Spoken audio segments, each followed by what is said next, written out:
I call the honourable member to Ururoa Flavel. Tēnā koe, Mr Flavel. Point of order. Point of order, Mr Speaker. Point of order. Point of order, the honourable member to Ururoa Flavel. Can I just check, Mr Speaker, that we started the clock sort of about the time that I'm going to start shortly, or during Mr Williamson's discussion? The member will get 5 minutes as per normal. Thank you very much. Kia ora tātou. Mr Speaker, yesterday in question time, the Minister of Police, when asked about the levels of reported crime in New Zealand, made an interesting statement, and I quote, he said, "Frankly, focusing on someone's race is not going to make it any better." End of quote. And I think that's an interesting statement with due respect to the Minister, because immediately I think it distances herself from the government's policy direction advanced by the Minister of Justice and the Minister of Māori Affairs and given sign-off by Cabinet. Mr Speaker, I'm talking about the drivers of crime policy, which is a whole-of-government approach to reducing offending and victimisation with a particular focus on Māori. Mr Speaker, the Māori Party would, I think, love to pretend that ethnicity is not an issue in the justice sector. But anyone can look through the government's own reports to know that this is simply not true. Take some of these for starters. The New Zealand Police and Ministry of Justice data tells us that Māori were 4 to 5 times more likely to be apprehended, prosecuted and convicted than their non-Māori counterparts. The Department of Corrections report, Over-representation of Māori in the criminal justice system, tells us that Māori were 7.5 times more likely to be given a custodial sentence and 11 times more likely to be remanded in custody awaiting trial, sir. It's not as if the system itself has not realised it has a massive issue in what the issues are calling the impact of discretion. Mr Speaker, a Ministry of Justice report identifying and responding to bias in the criminal justice system made two key recommendations. One, to develop responses that identify and seek to offset negative impact of neutral laws, structures, processes and decision-making criteria on particular ethnic minority groups, which really is just a flash way of saying that's institutional racism.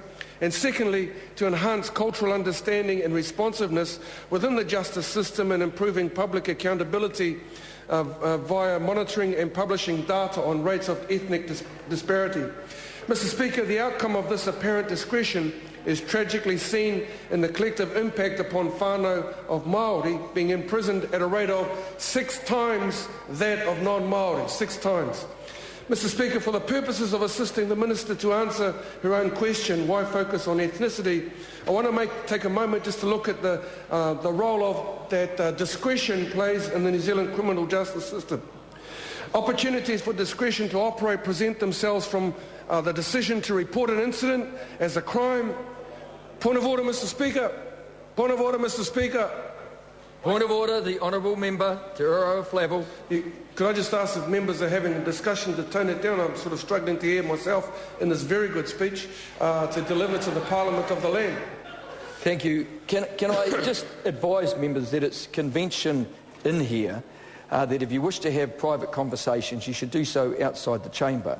It's discourteous to the member who's trying to address the House. We're all honourable members, and every member shall be given the opportunity to make a good speech. Thank you. Thank you, Mr Speaker. I was talking about discretion, and opportunities for discretion to operate present themselves from decisions to report an incident as a crime through to prosecuting decisions on whether an incident should even end up in court, to the impact of the jury discretion, right through to sentencing and the decision to grant parole. Now, while discretion may be good in theory, there are some anomalies, and that's where we have some problems. So I want to take you to two things that happened to my electorate in Waiariki. 2 cases. Here they are, sir. Paul Quinn, Whakarongo. Case 1, Rotorua. A 17-year-old is killed when he's hit by a jet ski at Lake Okareka. His 2 friends, both Māori, were found responsible for his death after one of the jet skis performed a manoeuvre which threw up water obstructing the other's view. The 2 Māori boys were charged with operating a ship in a manner likely to cause unnecessary danger to persons or property and pleaded guilty in March 2011. They were sentenced in June and discharged with conviction. Even though the judge admitted that they had done everything possible to right the wrong. During their court appearance, The young men were supported by their families, the family of the boy that was killed, and their school. Their school principal told the court that the two were academic achievers who would do well in their future. Both lawyers for the defendants pleaded for the young men to be discharged without conviction. Case number one. Case number two. Tauranga, a Pākehā man is killed in the harbour after his Pākehā friend accidentally steers his boat into a beacon. The Pākehā man, like the two Māori boys, is charged with operating a ship in a manner likely to cause unnecessary danger to persons or properties and pleads guilty. The person was discharged without conviction after paying $3,000 donation to the Tauranga Coast Guard and $500 court costs.